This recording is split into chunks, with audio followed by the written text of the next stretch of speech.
آپ جس اضافے کا سوچ رہے ہیں وہ ہو سکتا ہو آپ کی سوچ کی حد تک بہتر ہو، لیکن ہمارا مالک، ہمارا خالق ہمارے حق میں جو فیصلہ کرے گا وہ حقیقی معنی میں وہی بہتر ہوگا۔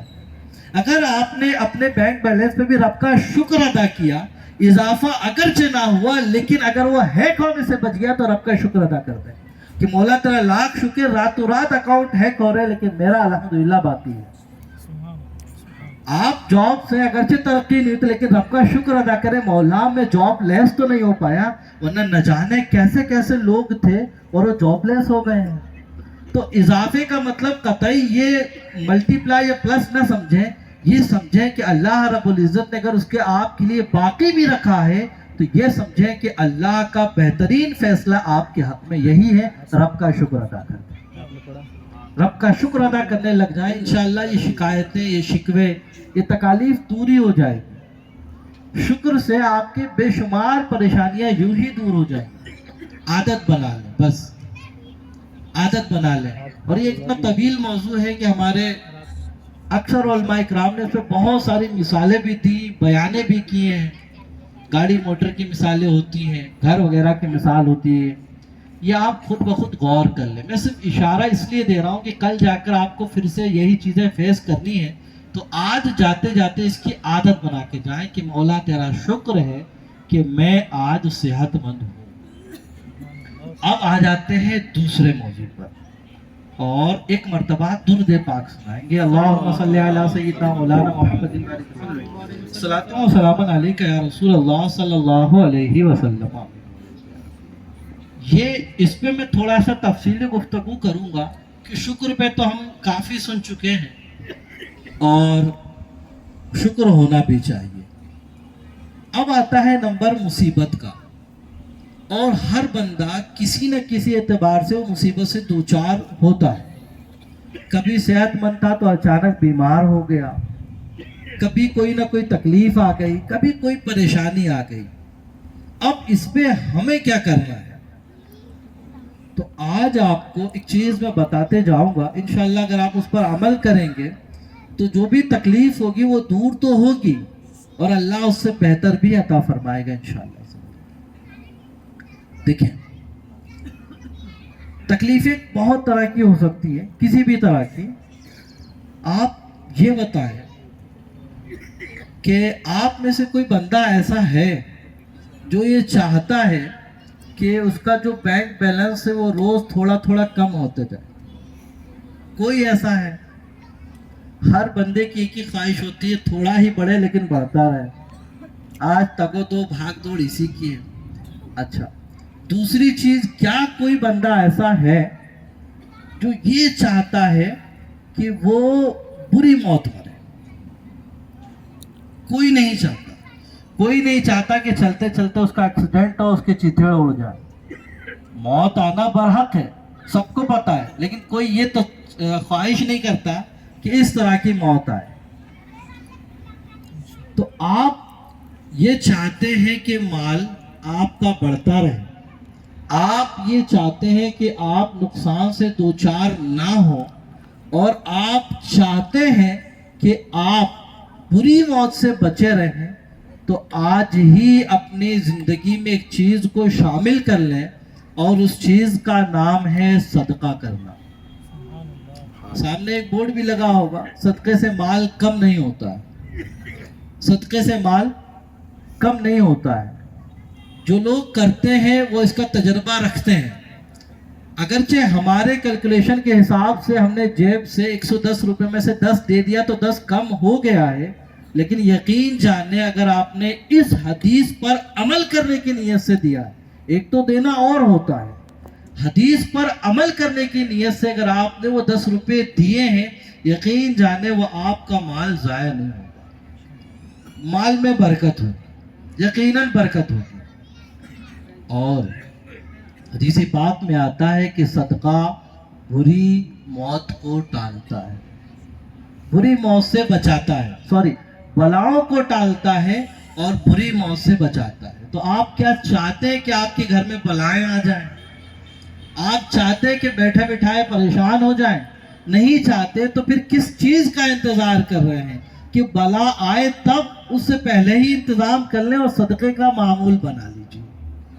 صدقہ آپ کو 1,00,000 2,00,000 نہیں کرنا ہے.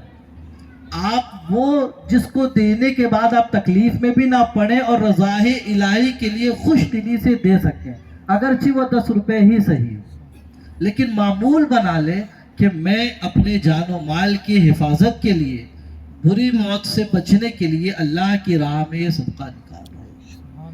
تو یقین جانے آپ بری موت سے بھی بچیں گے، آپ کا مال ضائع بھی نہیں ہوگا اور برکتیں بھی ہوں گی. اب 2 واقعات دونوں مسلم شریف سے عرض کرتا ہوں. پہلا جو واقعہ میں عرض کرنے جا رہا ہوں، اس کو جب سے میں نے اپنے معمول زندگی بنایا ہے بڑا خوشحال ہوں، بڑا. اور میں بھی چاہتا ہوں کہ آپ لوگ یہاں آئے ہیں تو خوشحال ہو کر جائیں بھائی. ایک مسلمان کو خوشحال ہی دیکھنا چاہتا ہے. اگر یہ شکایت کسی کو ہے کہ مہینہ ختم ہو گیا، ختم ہوا نہیں کہ پیسے ختم ہو گئے، فائنینشیل مسائل سے دوچار ہیں، اگر آپ یہ شروع کر دیں.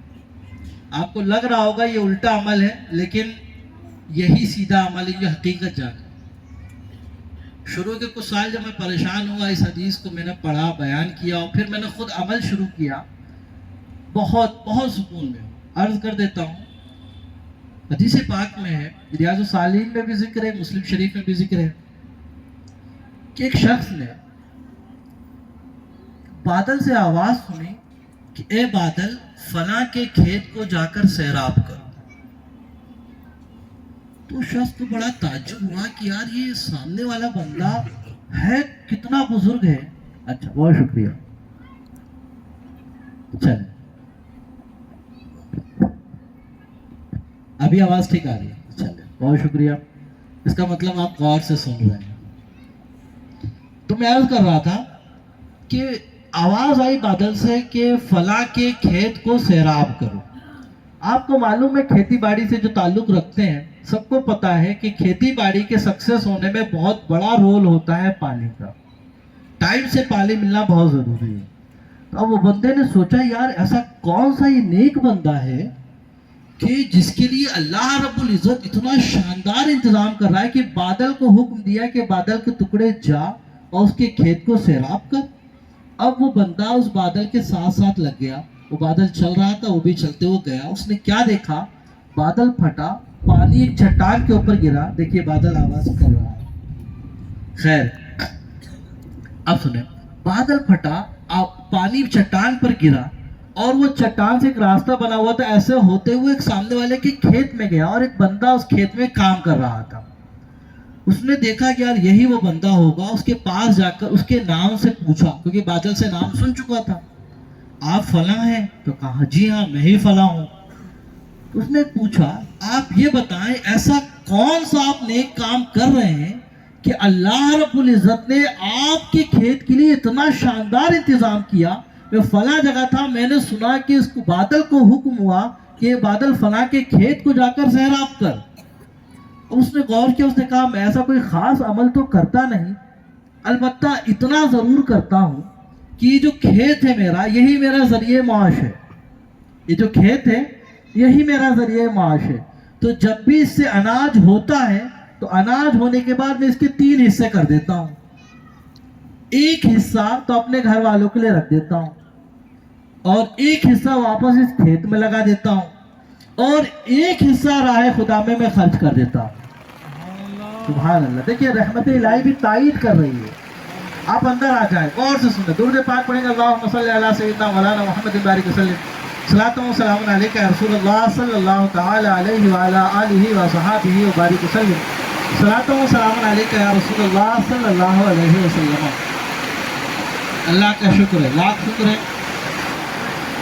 دیکھیے واقعہ وہی کمپلیٹ ہوا اور اللہ نے ایسا انتظام کر دیا. دیکھیے اس سے آپ کیا سمجھ رہے ہیں. اچھا بیٹھ جائیے، تھوڑا سا توجہ ہے کہ بارش ہو رہی ہے. اب ہمارا اجتماع کہیں ایسا تو نہیں خراب ہو جائے گا. مالک کو جتنا کامیاب کرنا ہے وہ کامیاب ہو چکا ہے الحمدللہ. یہ جتنے بیٹھے ہیں اگر ہم نے ان کو اپنی باتیں پہنچا دی ہیں تو ہم کامیاب ہیں۔ اب آپ دیکھیں یہ جو بیان ہو رہا تھا سب کے کام کا تھا، سن چند لوگ رہے تھے، رب تعالیٰ نے ایسا انتظام کیا جو نہیں بھی چاہ رہا تھا وہ اندر آ چکا ہے، جو نہیں بھی اندر آنا چاہ رہا تھا اب وہ اندر آ چکا ہے، اب اس کو وظیفہ سننا ہی ہے۔ تو اس بندے نے کیا گفتگو کی، میں 3 حصے کر دیتا ہوں، ایک حصہ کہاں رکھتا ہوں؟ بال بچوں کے لیے، ایک حصہ کیا کرتا ہوں؟ اسی کھیت میں لگا دیتا ہوں، اور ایک حصہ راہ خدا میں خرچ کر دیتا ہوں۔ اللہ کی ذات سے امید ہے، اسی کی برکت ہے کہ اللہ نے ایسا انتظام فرما رکھا ہے۔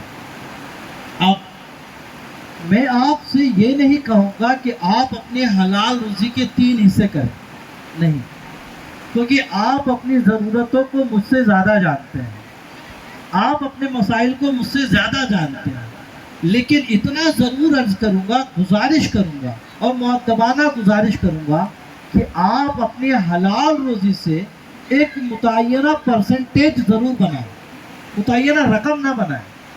رقم اس لیے نہیں کہہ رہا ہوں کہ جیسے آج آپ کی سیلری اگر 12,000 ہے اور آپ اس میں سے 500 روپے نکال رہے ہیں، کل وہ 24 ہوگی پھر بھی 500 نکالیں گے، پھر وہ آگے بڑھ کے 50 ہوگی پھر بھی 24 نکالیں گے، تو بات مزہ نہیں آئے گا۔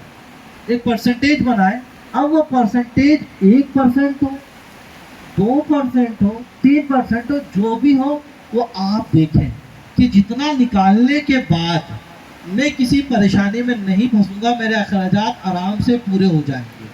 تو آپ کو اب کیا کرنا ہے، 3 کام یاد رکھیں۔ نمبر 1، آپ کی روزی ہونی چاہیے حلال۔ یاد رکھیں حرام کی روزی میں یہ آپ چاہیں گے تو کبھی برکت ہونی نہیں۔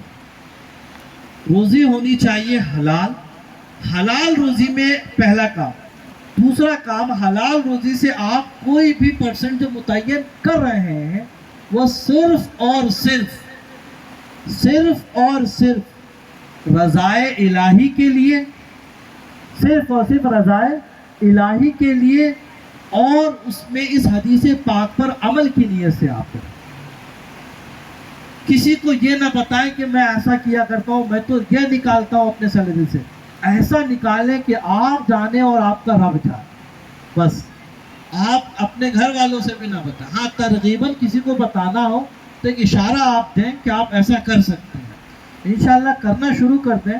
میں جب سے کر رہا ہوں بہت پرسکون ہوں، الحمدللہ رب العالمین، اللہ کا لاکھ شکر ہے اس پہ۔ آپ بھی شروع کر دیں۔ میں یہ سمجھتا ہوں کہ آپ کی جو بھی بنیادی ضرورتیں ہیں وہ ضرور بھی ضرور پوری ہوگی۔ انتظام کہاں سے ہوگا وہ آپ کو سوچنے کی ضرورت نہیں، کیونکہ انتظام کرنے والا وہ ہمارا مالک حقیقی ہے، وہ رزاق ہے جو ہر چیز کو بخوبی جانتا ہے۔ ٹھیک ہے، آپ کی ضرورتیں کبھی بھی کہیں اٹکیں گی نہیں۔ اگرچہ آپ دیکھیں گے کہ یار میری سیلری 12,000 ہے اور اسی مہینے میری گاڑی میں کام 8,000 کا نکل گیا، اب میں 4,000 سے پورا مہینہ کیسے گزاروں گا؟ لیکن انتظام جب رب کہے گا تو دل سے آواز آئے گی کہ مالک کی حقیقی صرف میرا پروردگار ہے۔ اس شان سے انتظام ہوتے ہیں، کئی بار میرے ساتھ بھی ہوئے ہیں، لیکن جب انتظام ہوتا ہے تو صرف یہی نکلتا ہے، مولا تیرا لاکھ شکر ہے کہ اس ذلیل بندے کو اس قدر تو نے نواز رکھا ہے، اس قدر نواز رکھا ہے۔ بہت عظیم چیز ہے یہ۔ تو آپ اپنے معمولات میں اس کو شامل ضرور بھی ضرور کریں تو انشاءاللہ اس کی برکتیں آپ ضرور پائیں گے۔ اچھا، دوسری چیز، اب آپ چاہتے ہیں کہ مصیبت ٹل جائے اور اس سے بہتر بھی مل جائے۔ مسلم شریف کی حدیث پاک پیارا واقعہ ہے، اور یہ بیان کرنے والے حضرت ابو سلمہ رضی اللہ تعالی عنہ، وہ نبی رحمت صلی اللہ علیہ وسلم کی بارگاہ میں حاضر تھے۔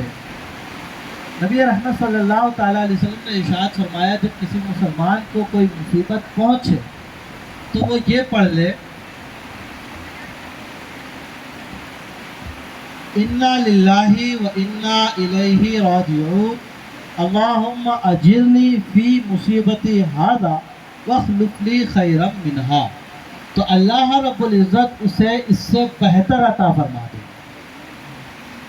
صحابی رسول تھے، انہوں نے یہ چیز یاد کر لی۔ اب وہ گھر آئے اور اپنی زوجہ کو بھی بتایا کہ آج میں نے یہ حدیث سنی ہے، اور انہوں نے بھی وہ دعا یاد کر۔ حضرت ام سلمہ رضی اللہ تعالی عنہا نے. دیکھیے گا انتظام اس دعا کی برکت کا. بس اور اسی پہ گفتگو بھی ختم بھی ہونی ہے انشاءاللہ عزوجل. تو اب حضرت ام سلمہ رضی اللہ تعالی عنہا بیان فرماتی ہیں کہ جب میرے شوہر حضرت ابو سلمہ کا انتقال ہوا تو میرے دل میں خیال آیا کہ اب اس سے بہتر شوہر مجھے کیا ملے گا. میرا بھی خیال رکھتے تھے, میرے بچوں کا بھی خیال رکھتے تھے, لیکن فوراً انہوں نے یہ دعا یاد آئی اور انہوں نے دعا پڑھ لی, انا للہ و انا الیہ راجعون, اللہم اجرنی فی مصیبتی ھذا واخلف لی خیرا منہا. فرماتی ہیں کہ ابھی میرے ذہن میں جو خیال آیا تھا, وہ تھاٹ سنیے گا ان کا خیال کیا تھا کہ ان سے بہتر شوہر اب مجھے کیا مل سکتا تھا, لیکن اس دعا کی برکت انہوں نے وہ دعا پڑھ لی. فرماتی ہیں کہ میری عدت مکمل ہوئی, اللہ رب العزت نے میرے لیے جس شوہر کا انتظام کیا وہ شوہر تھے سرکار کائنات محمد عربی صلی اللہ تعالی علیہ وسلم. ان کا خیال یہ تھا کہ اس سے بہتر شوہر کیا ملے گا. اللہ نے شوہر وہ انتظام کیا جو کائنات میں سب سے بہتر ہے. تو جب ان کے لیے انتظام ہو سکتا ہے تو ہم بھی اگر سچے دل سے پڑھیں تو اللہ رب العزت ہماری مصیبت جو بھی ہو پڑھ دیں تو اللہ اس کے برکت سے آپ کے لیے کچھ نہ کچھ بہتر انتظام ہی فرما دے گا. آسان دعا ہے, یہ سب کو یاد ہے, انا للہ و انا الیہ راجعون, سنتے ہی رہتے ہیں.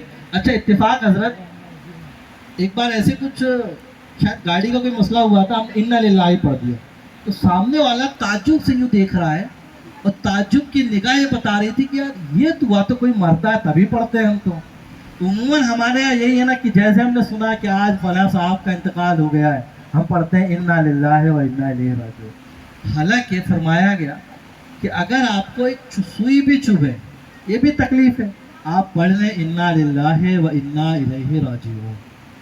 تو یہ دعا تو سب کو یاد ہے.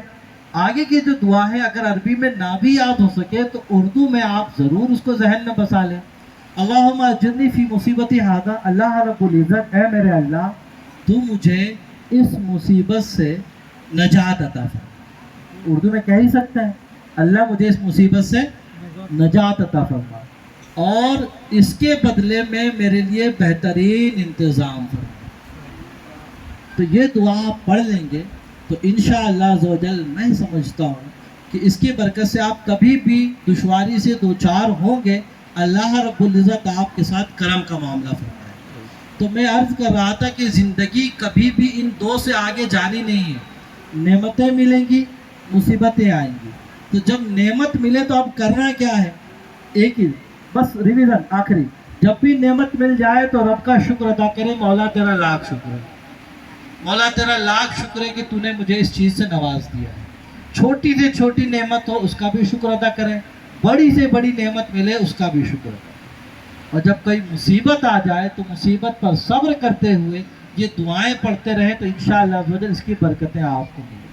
اور تیسرا جو ایکسٹرا چیز بتائی تھی وہ صدقات و خیرات, جس کے فضائل آپ نے ابھی سنے ہیں, جو عمل کرتے ہیں وہ کرتے ہی رہتے ہیں, اس کی برکتیں وہ پاتے ہی رہتے ہیں.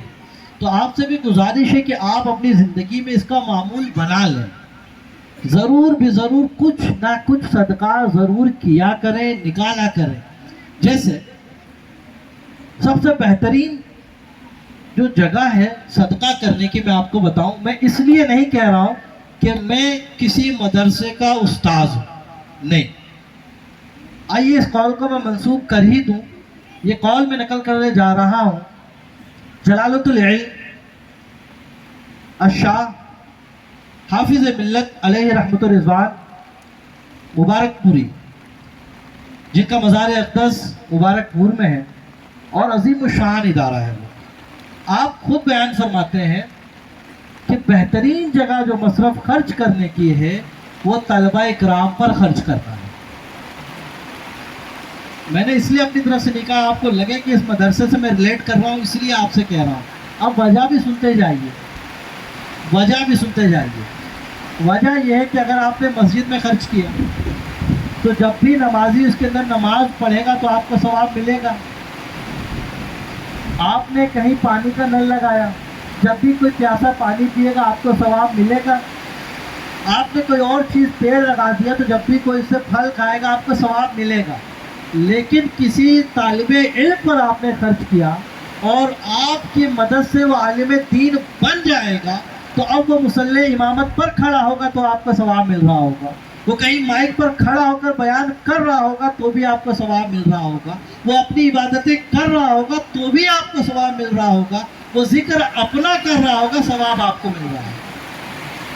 تو کیوں نہ ایسا کام کر لیا جائے، کیونکہ ہم اور آپ جو ہیں بہت زیادہ پلان کرتے ہیں خرچ کرنے کے حوالے سے کہ ایسی جگہ خرچ کر لیں جہاں خرچ تو 10 کرنا پڑے ریٹرن 100 مل جائے، تو کیوں نہ یہاں بھی خرچ کر لیا جائے ایسا ہی۔ تو اگر آپ چاہتے ہیں کہ آپ اٹھتے بیٹھتے آپ کو ثواب ملتا ہی رہے تو کسی ایک طالب علم کی کفالت اپنے ذمے لے لیں، کسی بھی ایک طالب علم کی۔ آپ ناظم صاحب سے رابطہ کر لیں، ناظم صاحب سے رابطہ کرنے کے بعد یہ بتائیے کہ سر حضرت یہ سال بھر میں اس بچے کا خرچہ کیا لگتا ہے، اس کی کاپی کا، اس کی کتابوں کا، اس کے اخراجات کا آپ ذمہ لے لیں۔ وہ جب جب کتابیں پڑھے گا ثواب آپ کو ملے، وہ جب جب حدیث رسول بیان کر رہا ہوگا ثواب آپ کو مل رہا ہوگا۔ تو اتنی بہترین چیزیں ہیں تو آپ اس کو کیوں نہ عمل میں لائیں۔ اور شاید مجھے اعلان کرنا چاہیے نہیں، یا ہو سکتا ہو نگران اسٹیٹ اعلان کریں گے کہ جو ابھی ہمارا ایک سیزن چل رہا ہے ٹیلی تھون کا،